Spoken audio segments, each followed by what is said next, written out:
Well,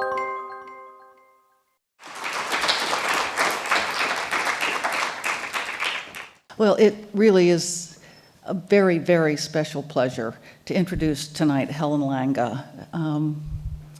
She just told me she's about to retire, but I've known her since her whole professional career, and it seems like it's only about 8 or 9 years. So I'm not quite sure how we've managed to do that. Professor Helen Langa teaches a sequence of courses on American art from the colonial era to the late 20th century, with an emphasis on issues related to national identity, politics, race, gender, and cultural studies. She was chair of the art department, which includes art history, graphic design, and studio art at the American University from 2008 to 2010, and director of the art history program from 2008 and to the spring of 2014. She has taught courses, or seminars really, on transnational issues in American art from 1890 to 1970, a course that I would dearly love to take, called Shaking Things Up, The Politics of Identity in American Art from 1960 until 1998, and a course on postmodernism since 1980 that deals with controversial art and museum responsibility. In her scholarly research, she emphasizes both the work of American women artists and representations of women during the first half of the 20th century. She works on leftist interests in labor, gender, racial equality, and social change in 1930s art, and the pre-Stonewall history of American lesbian, gay, queer identity, and visual representation. I highly recommend her book called Radical Art, Printmaking in the Left in the 1930s, 1930s New York, that came out in 2004. And more recently, she's done a couple of articles, one called Seeing Queerly, Lesbian Presence and Absence in American Visual Art from 1890 to 1950 in the Journal of Lesbian Studies. Now another wonderful title, At Least Half the Pages Will Consist of Pictures in the New Masses and Politicized Visual Art in American Periodicals. That came out in 2011. Her anthology, which was co-edited with Paula Wazotsky, is titled American Women Artists, 1935 to 1970, Gender, Culture, and Politics. It'll be coming out this year from Ashgate Press, or has just come out. Came out in January. So we can all rush to the bookstores. So it is a very special pleasure to bring Helen Langa to the podium.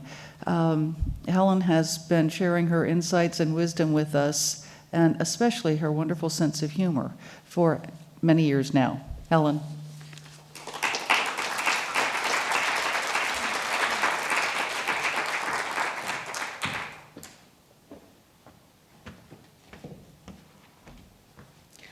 Virginia, thank you for that really wonderful introduction. I felt as if my life was flashing before my eyes. I'd like to thank Virginia Mecklenburg, especially for inviting me to participate in this symposium, and other curators and staff, especially Joanne Moser, for the beautiful show. If you haven't had a chance to see the exhibition of Romaine Brooks paintings, it's just a wonderful experience upstairs.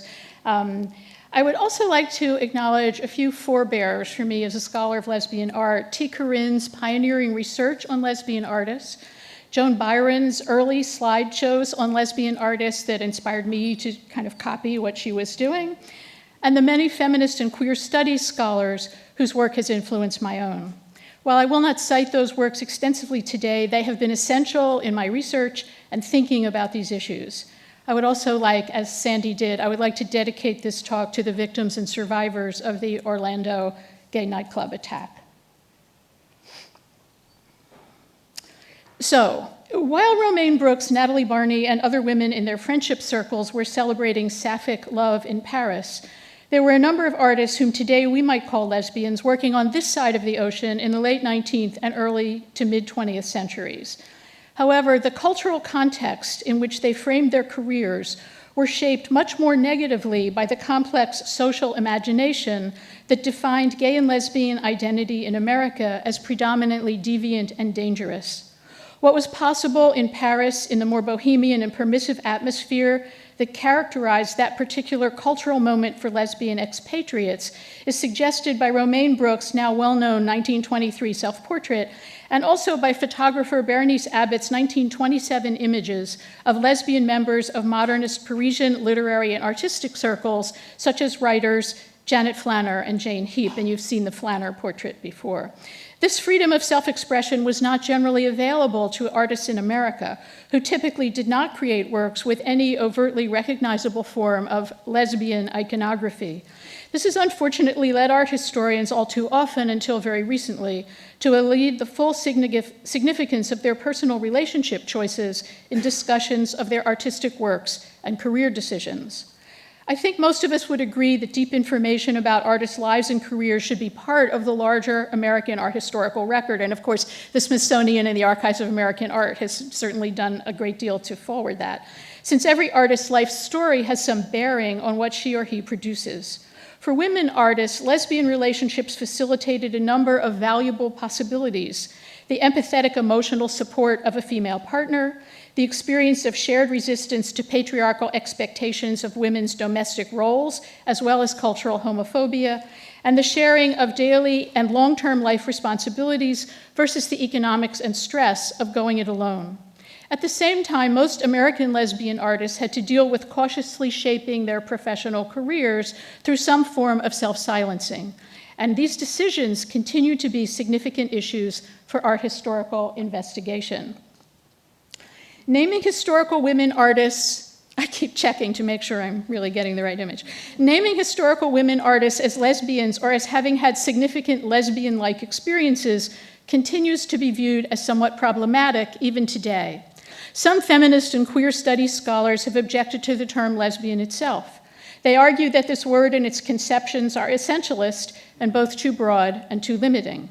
The diverse ways in which women perform their gender and relationship identities, these scholars argue, cannot be subsumed in a term as generic and essentializing as lesbian. My own perspective, however, follows an argument made by Jill Fields in a 2012 article in Frontiers, a women's studies journal.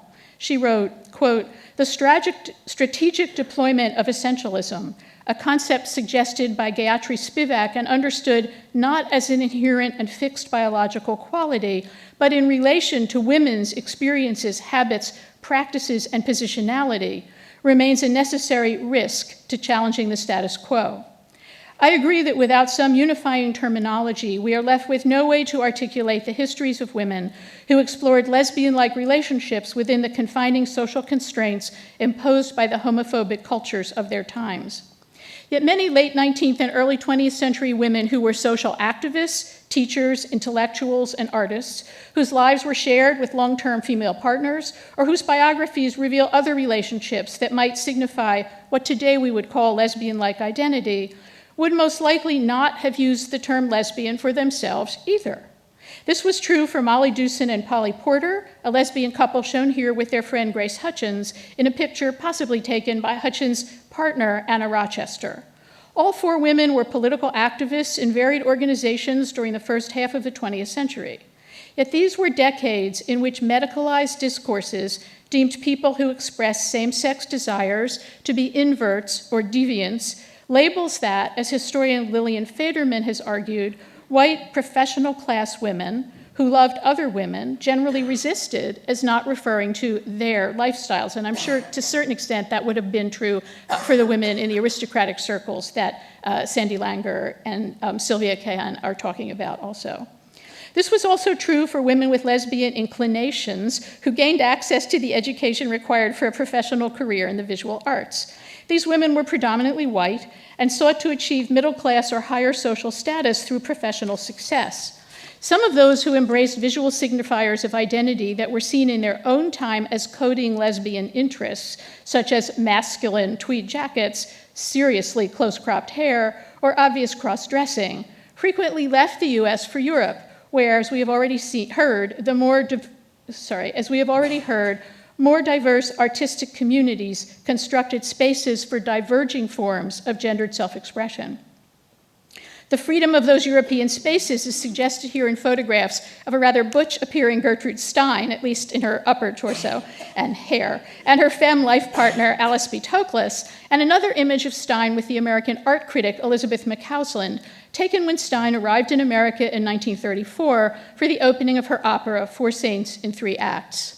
And that's obviously the image on the right. That photograph seems to foreground Stein's role as lesbian model as well as admired writer. McCausland's unusually short haircut, mimicking Stein's, and her admiring gaze suggests the significance that Stein's masculinized appearance could represent on this side of the ocean. Some young artists, exemplified by Alice Austen and Frida Kahlo in these images, also staged photographs in which they dressed up in men's clothing to record themselves in drag. Yet recent scholarship has asserted that such images cannot only be understood as signaling lesbian aptitude, although Austen did later maintain a long relationship with her partner Gertrude Tate, and Kahlo purportedly had several affairs with women friends, but rather as symbolizing teenage rebellion against the larger cultural demands of female propriety. Both in this context and in the development of popular cross-dress styles in women's fashions in the 19-teens and 20s, scholars reiterate that claiming the right to wear male-associated types of clothing could reference varied cultural meanings. While full or partial cross-dressing certainly seems culturally resonant as a lesbian signifier in Romaine Brooks' works, and those two photographs of Stein, before the 1940s, that meaning did not always translate directly into widespread recognition as a signifier of lesbian desire.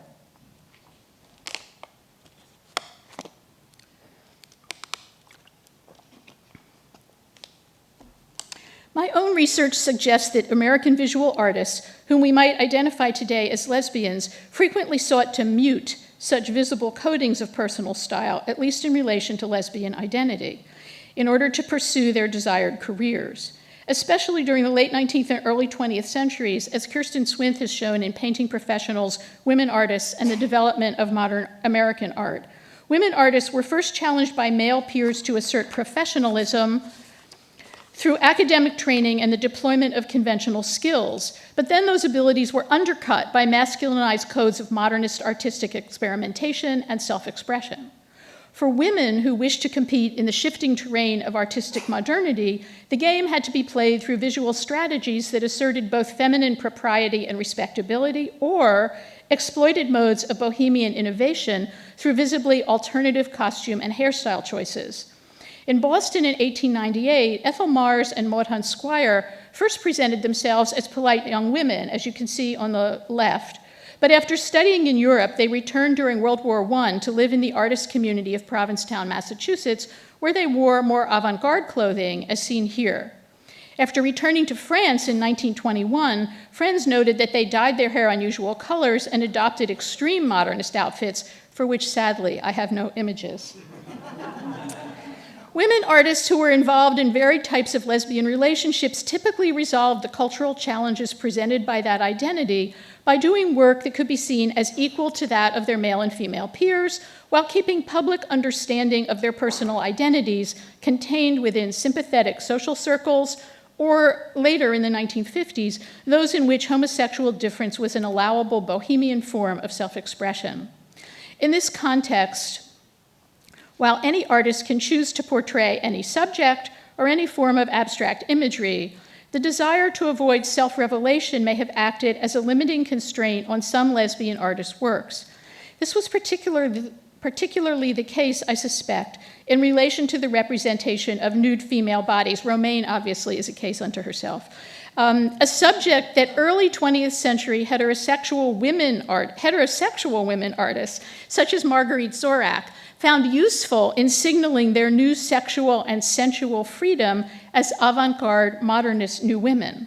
Yet such imagery is almost completely absent in the work of lesbian artists working in the US that I have studied, with the exception of Ruth Bernhard's later formally abstracted photographs. And I'll talk more about that a little bit later. Perhaps innate resistance to the objectification of the female body under the male gaze in Western art traditions, even if no one at the time would have defined it that clearly, along with hesitation about any suggestion of unwanted personal self-revelation, combined to make nude female figures unacceptable for public display by artists with lesbian interests. However, these strategies of self-muting and the suppression of signifiers of supposed deviant identity had an unfortunate corollary.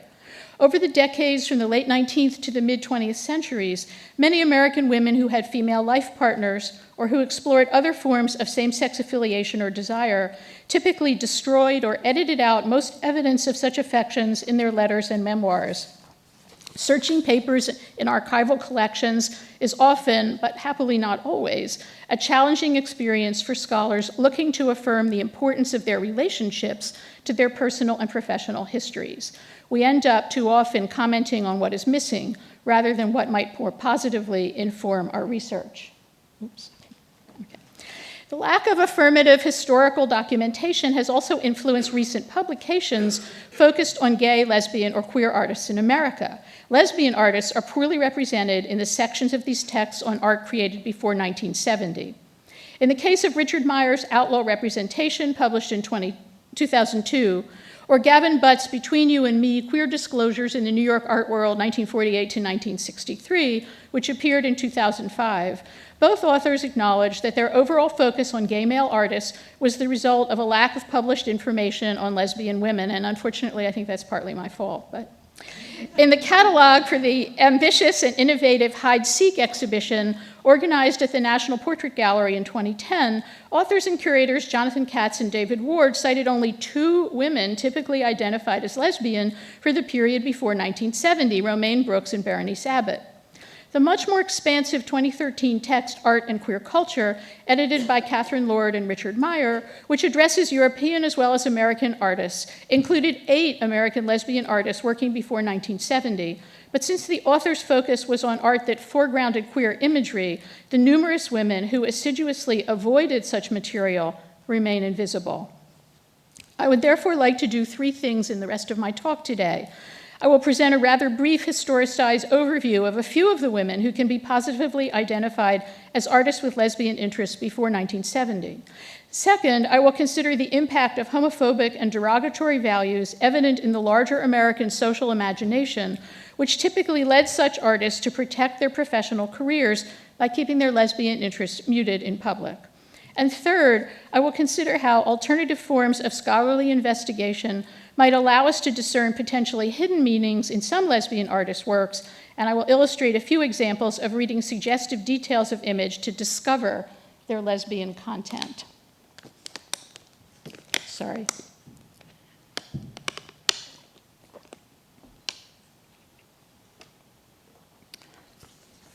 Despite its challenges, archival research can reveal important clues leading to acknowledgement of lesbian status for some American women artists, even when there is no hint of those interests in their visual work.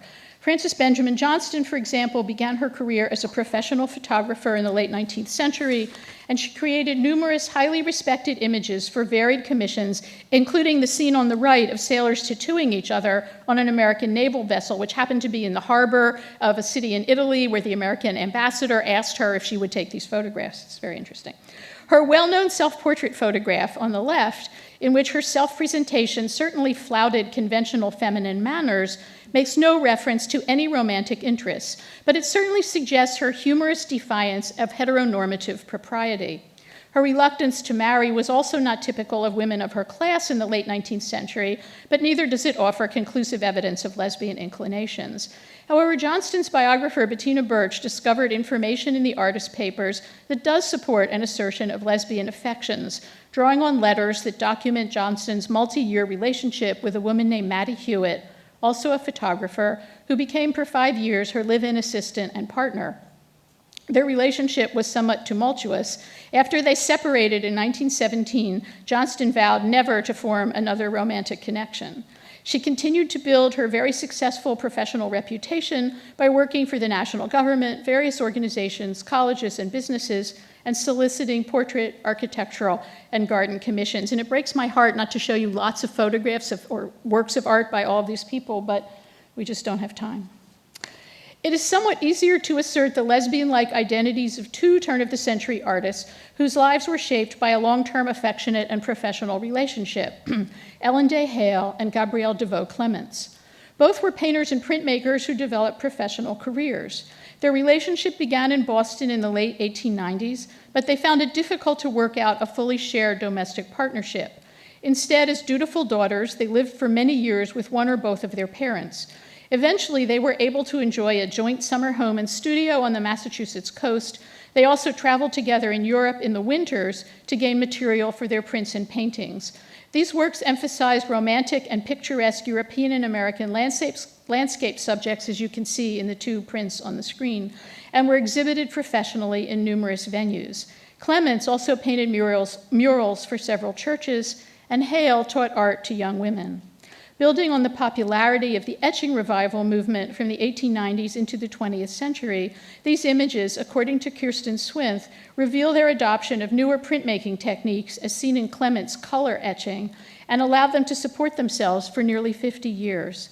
Hale and Clements' biographies reveal that they maintained a deeply affectionate and supportive partnership, which lasted until Hale's death at age 85 in 1940.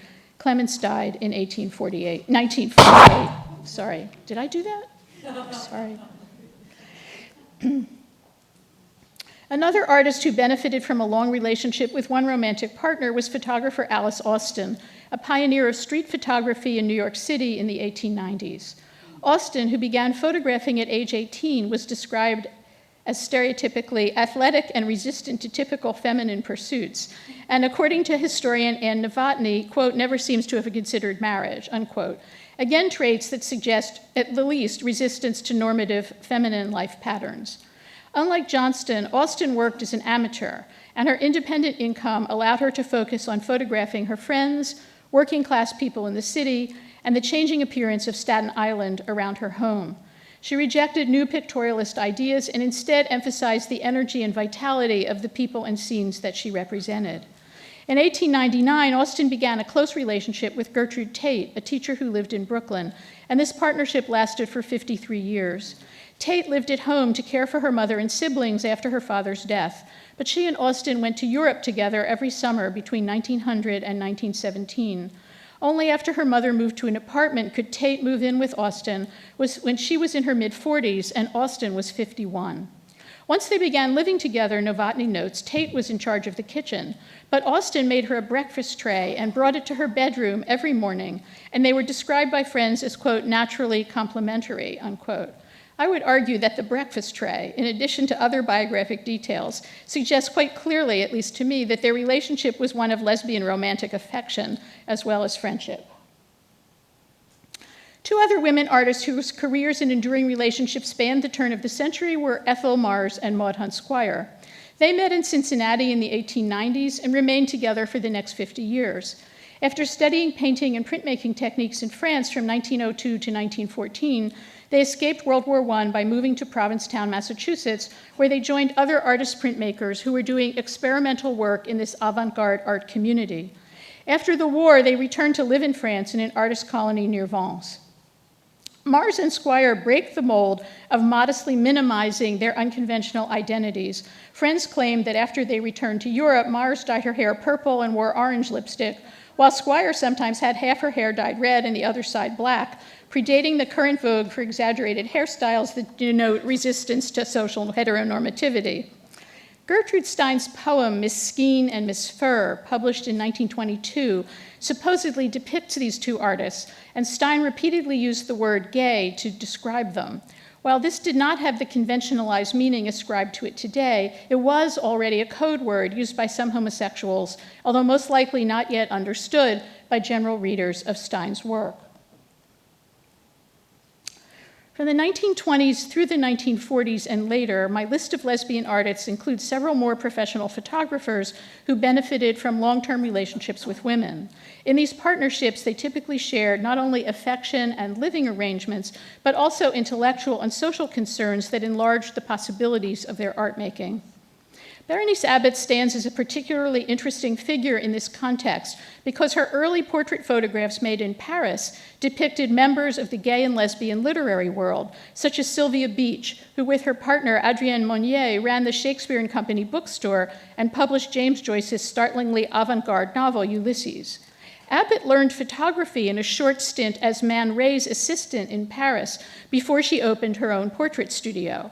However, when she returned to America in 1929 and sought to reestablish a portrait practice, she found it hard to gain clients, and certainly not the kinds of extravagantly queer sitters that she had had in Paris.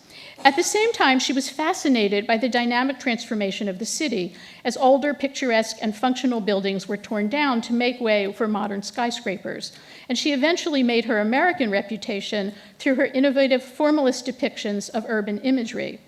In 1935, she received federal funding from the newly established government art programs to continue her project, which was eventually published in 1939 with the title Changing New York. In 1934, Abbott met Elizabeth McCausland, a leftist art critic whose reviews supported New Deal values of cultural democracy and social analysis. According to Terry Weissman, McCausland's interest in radical social change and economic justice influenced the conceptual focus of Abbott's architectural imagery. Abbott shared her life with McCausland from 1934 until the latter's death in 1965, but she steadfastly refused to be called lesbian, and like Georgia O'Keeffe, also rejected praise as a woman artist. It seems possible, however, that Abbott took up the masculinized, unfeminine, formalist structural presentation, and you can see that in her photograph on the right, that made her images so dynamic, at least in part because she sought to escape any professional associations with either femininity or lesbian identity. Sharp focus and innovative framing provided her with a protective form of personal anonymity.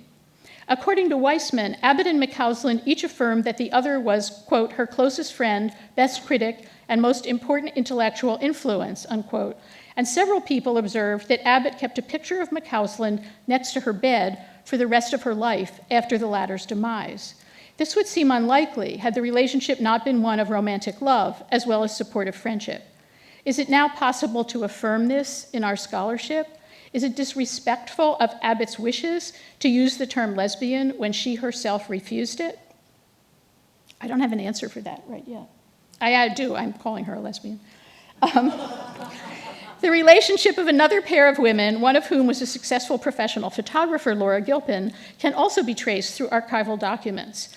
Gilpin, who is known primarily as a photographer of the West, grew up in Colorado and lived there and in New Mexico as an adult, although she also studied in New York, was mentored by Gertrude Casimir, and traveled in Europe.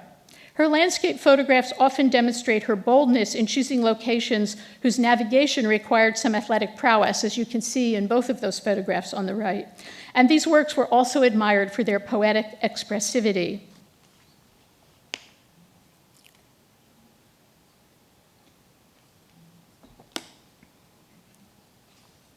From her early 20s, while developing her professional career, Gilpin shared her life with Betsy Forster, a nurse and social worker. In addition to their mutually supportive relationship, Gilpin benefited, Gilpin benefited from Forster's connections to members of the Red Rock Navajo community in New Mexico, whose lives became the subjects of an important series of Gilpin's photographs, one of which you see on the right. The two women's early devotion to each other is evidenced in a series of love letters written by Gilpin to Forster in 1922 while the artist was traveling abroad, which fortunately are preserved in her papers. And I can tell you my heart was beating fast when I found those letters at the Amon Carter Museum archives.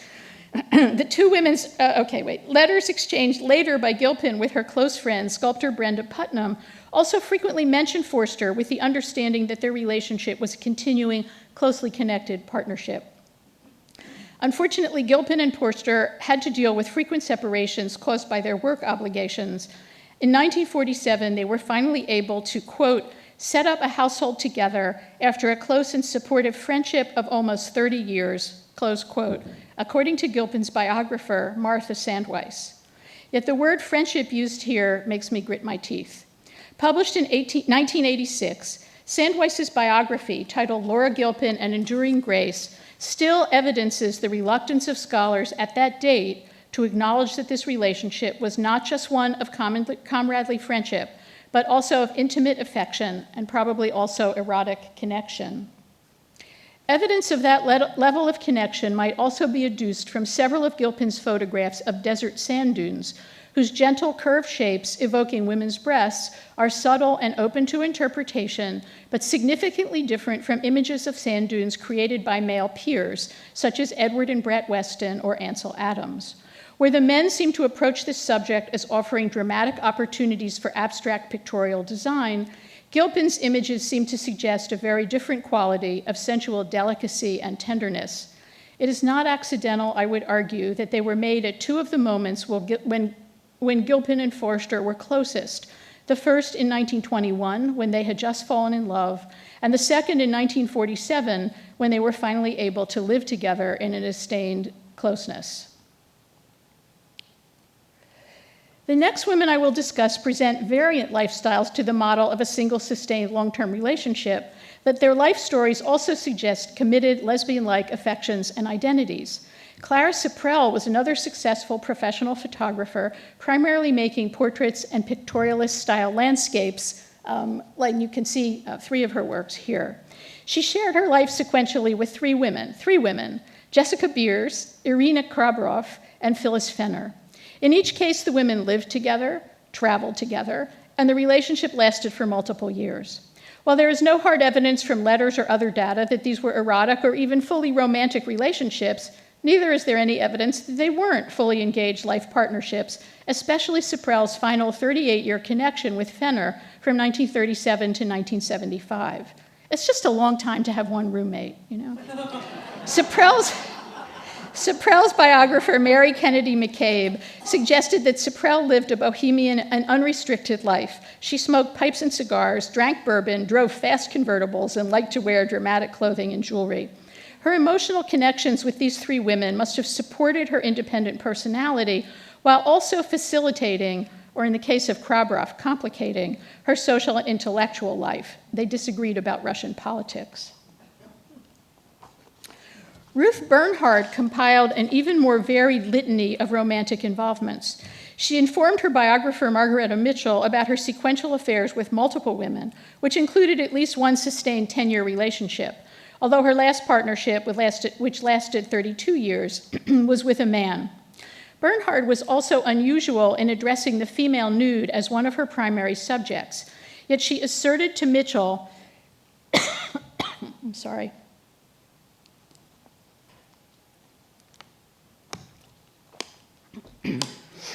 she asserted to Mitchell that her intention was to use severe formalist simplification to de-eroticize these figures and render them as abstract shapes. Her first foray into this imagery happened by accident. While working on a project photographing industrial objects for an exhibition at the New York Museum of Modern Art in 1934, Bernhard had a huge commercial mixing bowl delivered to her studio.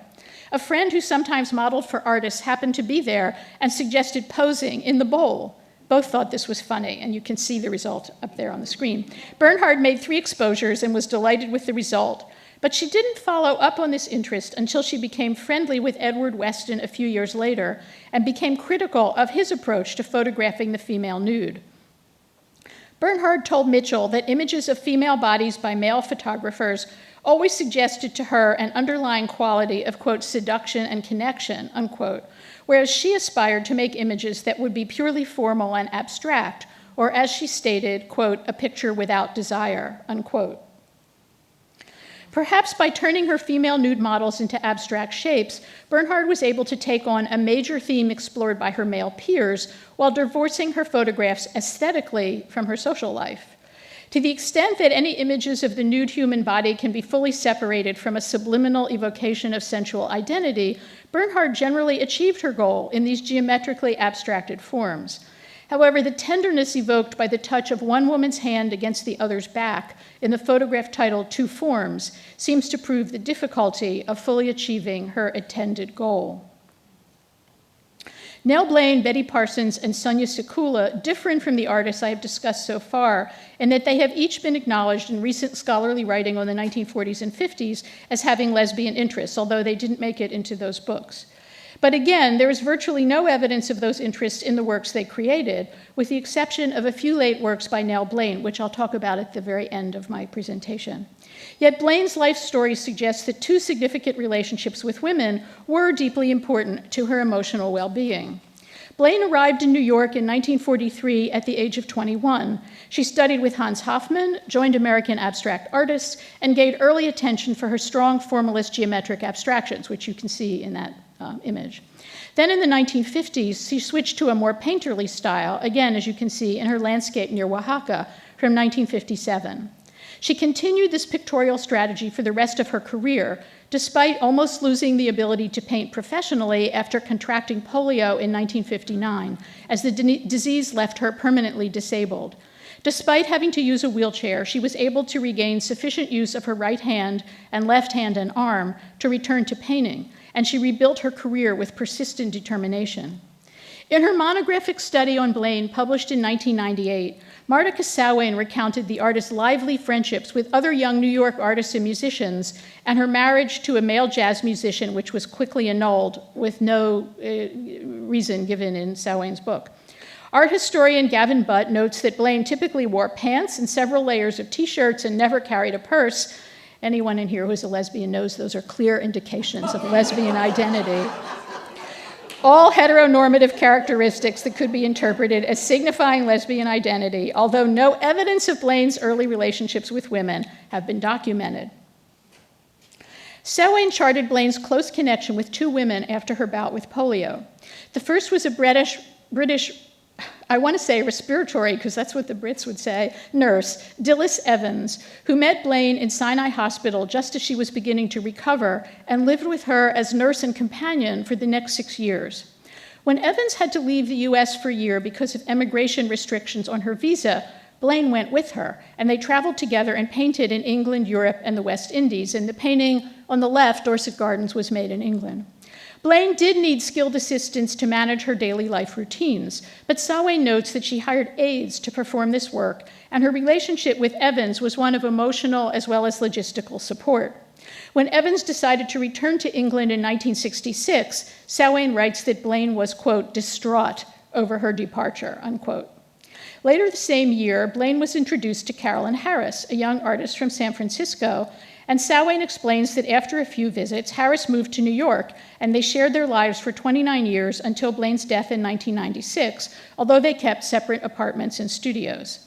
Harris was clearly not Blaine's aide or attendant, but a devoted and loving partner. Saway carefully delineated these relationships, but she seemed hesitant to acknowledge their full significance, perhaps at the behest of Harris, who was still alive when the book was published.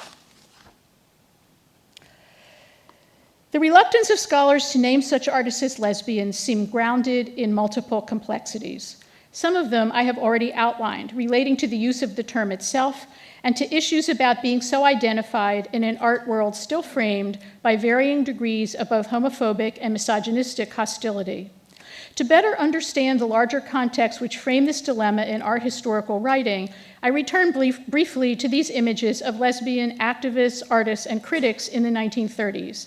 I want to reiterate the variety of self-presentations among such women as an introduction to considering the changing attitudes to homosexuality within American cultural context from the late 19th to the mid-20th centuries.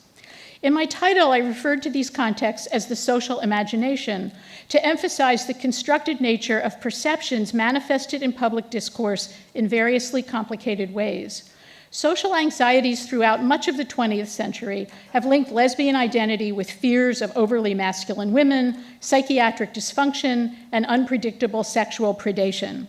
These fears began to be expressed in late 19th century public discourse after the much publicized sodomy trial of Oscar Wilde in England and the emergence of psychiatric literature that posed gay men and lesbians as social deviants. Lesbians were accused of being misguided and troubled women who wanted to live as men.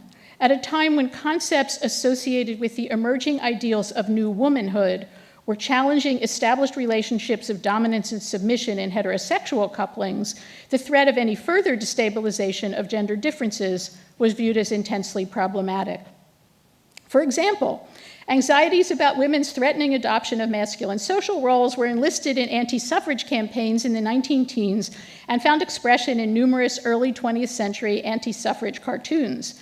These images tended to pose absurdly masculine women as subjects of social derision, as historian Laura Beeling has argued, to undermine the legitimacy of the suffrage cause.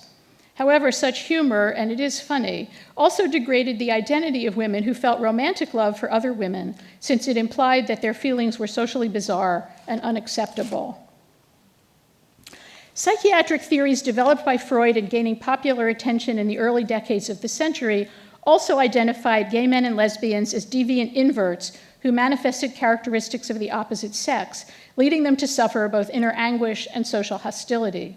These notions were exacerbated in the popular imagination with the publication of Radcliffe Hall's controversial novel, The Well of Loneliness, in 1928.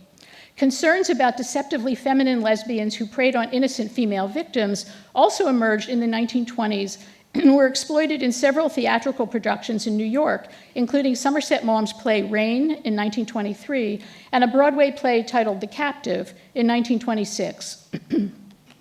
According to scholar Kyer Curtin, both plays emphasized the danger of lesbian seduction for naive and unwary female characters who did not start out having lesbian inclinations. Audiences were fascinated by these stories, but the police were not. Rain was closed down as a, quote, immoral public entertainment, unquote, but then reopened to a successful run before its producers went on trial. And prospective viewers stood in line for tickets to see The Captive.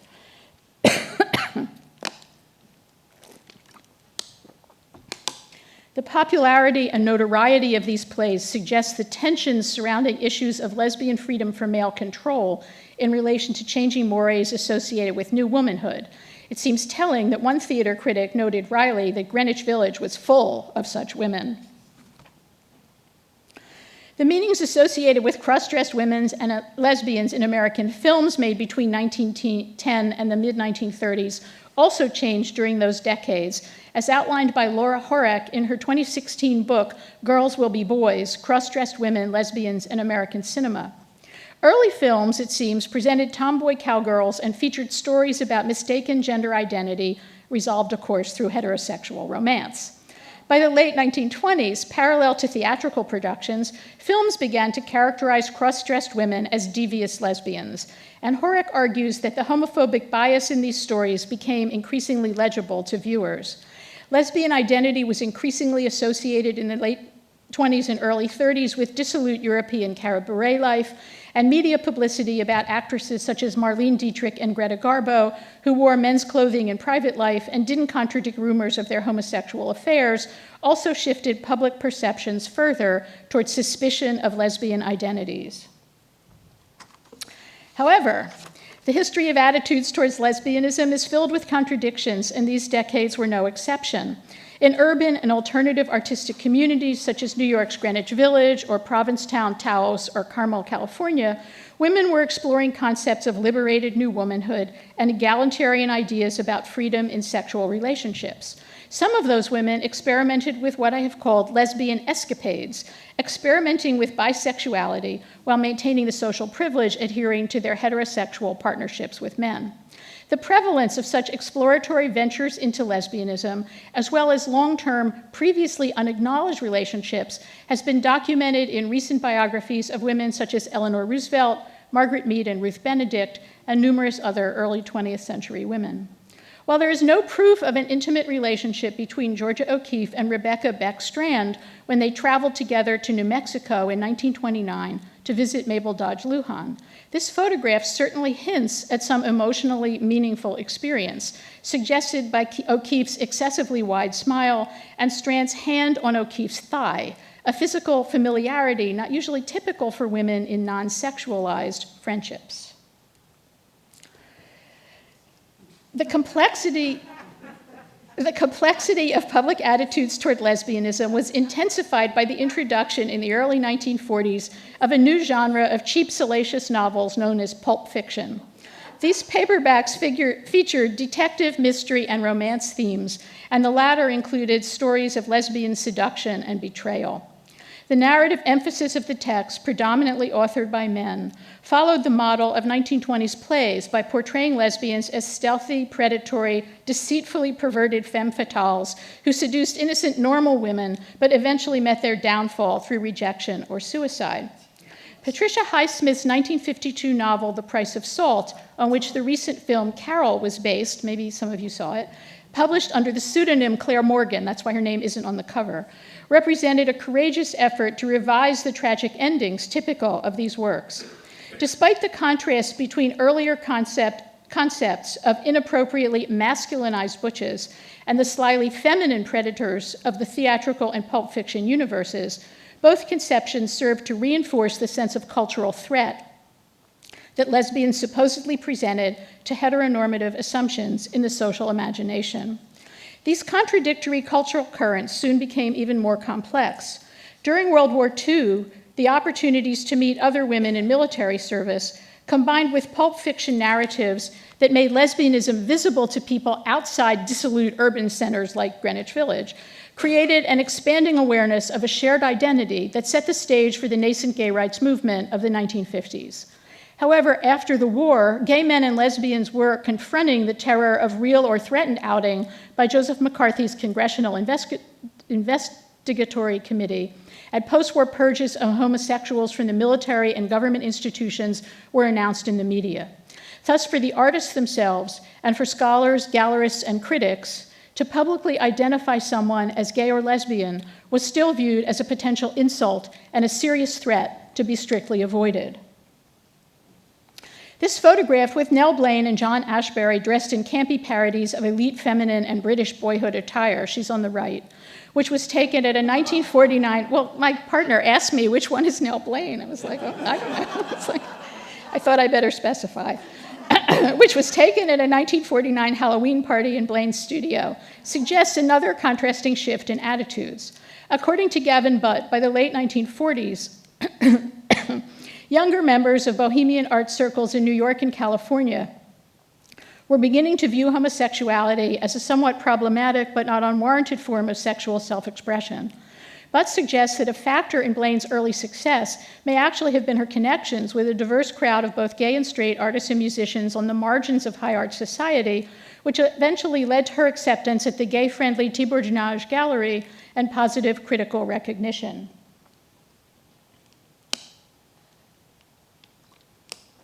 It's only a little bit longer. The social imagination therefore included multiple constructions of knowledge about lesbian experience.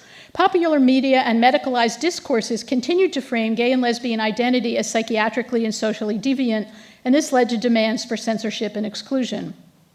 At the same time, lesbian women continued to find support in shared relationships in private social circles, or even in marginally affirmative art communities, although the persisting homophobic climate continued to make cautious self-positioning necessary for lesbian artists who sought professional respect. Given these historical contexts, it is not entirely surprising that scholars, even in the last 2 decades, have continued to exhibit reluctance about naming such artists as lesbians. This hesitation might be due to respect for an artist's own reluctance to be so named, or to concerns about the reaction of their family or heirs, or even worry over the effect such a claim might have on the value of their works. As Jonathan Katz put it, this silencing can occur, quote, because of the art world's longtime resistance to acknowledging any connection between high-value commodities and the sexual nonconformity of their makers, unquote, which might lessen sales or bring down prices. Whatever the causes, these omissions have also led to an absence of explicit discussion about the effects of same-sex relationships on the development of artists' careers, and this has distorted our understanding of these individuals' full identities. I would like to applaud the efforts of archivists, scholars, and editors who have been updating the biographic texts on the Archives of American Art and SAAM websites, as well as Wikipedia entries and other sources, so that they now acknowledge the existence of such relationships, even if the conclusions drawn about their significance often are worded in a guarded way. Yet, given the frequent absence of fully confirming evidence, how can a more inclusive history be constructed? One strategy promoted by queer studies scholars such as Jennifer Doyle is that researchers should move beyond typical professionalized insistence on interpreting conventional or recognized iconographies. Instead, we need to read these artists' works, Doyle suggests, from what might be called a queerly curious positioning, looking for subtle choices, coded hints, and what might otherwise seem to be invisible to the heteronormative eye. What we make of the clues we find, she argues, may depend on intuition and even gaydar. We might also turn to untypical but useful sources for art historians, gossip as well as biography, imaginatively speculative readings of images, and exploration of seemingly coded symbolism.